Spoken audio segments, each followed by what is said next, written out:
Hello বন্ধুরা, এখন আমি Pushpa 2 day 6 exact box office collection নিয়ে কথা বলবো। তো তার আগে যদি বলি, খাদানের নতুন গান তোর বাপ এসেছে, যে গানটা আগামীকাল আসতে চলেছে এবং এই গানটা কিন্তু প্রচণ্ড ক্যাচি গান ছিল।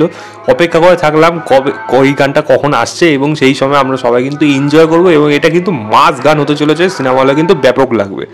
এবার যদি পুষ্পা 2 এর বক্স অফিস কালেকশন নিয়ে কথা বলি, কারণ এই ফিগারটা যেটা বলছি এক্স্যাক্ট ফিগার আমি কেন বলি, রোজি যেটা বলছি যেটা হলো হিন্দির এক্স্যাক্ট ফিগারটা অলরেডি চলে আসছে, তার জন্য আমি এক্স্যাক্ট ফিগারটা এই কথাটা ইউজ করছি এক্স্যাক্ট।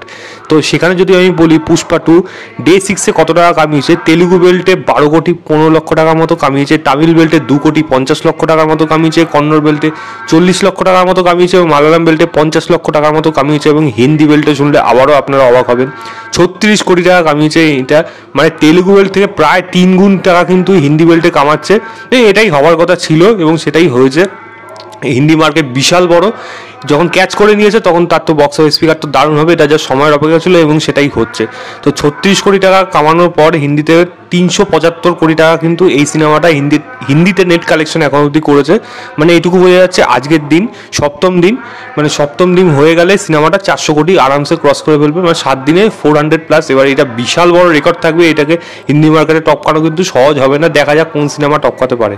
আমি যদি বলি মানে সবকটা ভাষা মিলিয়ে, হিন্দি তামিল সবকটা ভাষা মিলিয়ে কত টাকা কামিয়েছে এই সিনেমাটা ডে 6-এ, তাহলে 51 কোটি 55 লক্ষ টাকা ইন্ডিয়াতে নেট কালেকশন করেছে সবকটা ভাষা মিলিয়ে পুষ্পা 2 ডে 6-এ, যেটা কিন্তু একটা দারুণ ফিগার এবং অবশ্যই এই ফিগারটা কিন্তু মেনটেন থাকবে ডে বাই ডে।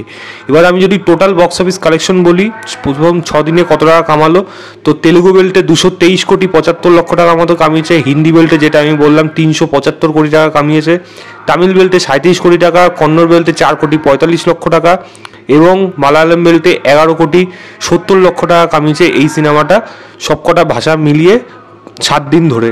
আর আমি যদি হিন্দি বেল্টে বলি, যেরকম 375 কোটি টাকা কামিয়েছে, তাহলে এটা ইন্ডিয়ার থেকে প্রায় 652 থেকে 653 কোটি টাকা ইন্ডিয়াতে অলরেডি নেট কালেকশন করে ফেলেছে এই সিনেমাটা, যেটা কিন্তু একটা দারুণ ফিগার এবং এটাও ইটসেলফ একটা রেকর্ড। তো দেখা যাক এই রেকর্ড পরে গিয়ে কে ভাঙে। তো 652 থেকে 653 কোটি টাকা যদি ইন্ডিয়াতে নেট কালেকশন করে, ইন্ডিয়াতে প্রায় গ্রস কালেকশন করেছে 780 থেকে 790 কোটি টাকার মধ্যে, যেটাও কিন্তু একটা দারুণ ফিগার এবং এটা কিন্তু 800 কাছাকাছি চলে যেতে পারে গ্রস ফিগার হিসেবে। গ্রস ফিগারটা কিন্তু এখন অবধি পুরোপুরি বলা যাচ্ছে না, তবে ওভারসিজের ফিগার 176 কোটি টাকা কামিয়েছে এবং ওয়ার্ল্ড ওয়াইডে এই সিনেমাটা এখন অবধি প্রায় 960 কোটি টাকা কাছাকাছি, 955 থেকে 960 কোটি টাকা কাছাকাছি কিন্তু এই সিনেমাটা কামিয়েছে, যেটা কিন্তু একটা দারুণ ফিগার এবং এটা বলে দিচ্ছে যে সপ্তম দিনে এই সিনেমাটা ওয়ার্ল্ড ওয়াইডে 1000 কোটি টাকা কিন্তু ক্রস করে ফেলবে, যেটা জাস্ট সময়ের অপেক্ষা। এবার দেখা যাক কত অবধি সিনেমাটা গিয়ে কামায় এবং কত রেকর্ড এরা করে এবং কোন রেকর্ডটা সবথেকে এবং এর হাইয়েস্ট অ্যাচিভমেন্ট কোনটা হয়, বাহুবলী, দাঙ্গল 2 এইগুলোকে ক্রস করে যেতে পারে নাকি সেটা কিন্তু সময়ের ব্যাপার। কারণ এইটুকু পরিষ্কার বোঝা যাচ্ছে এই সিনেমাটা RRR এবং KGF চ্যাপ্টার 2 তাকে কিন্তু ক্রস করে আরামসে যাবে। বাহুবলীকে টক্করতে পারে নাকি সেটা কিন্তু দেখার মতো বিষয় হবে।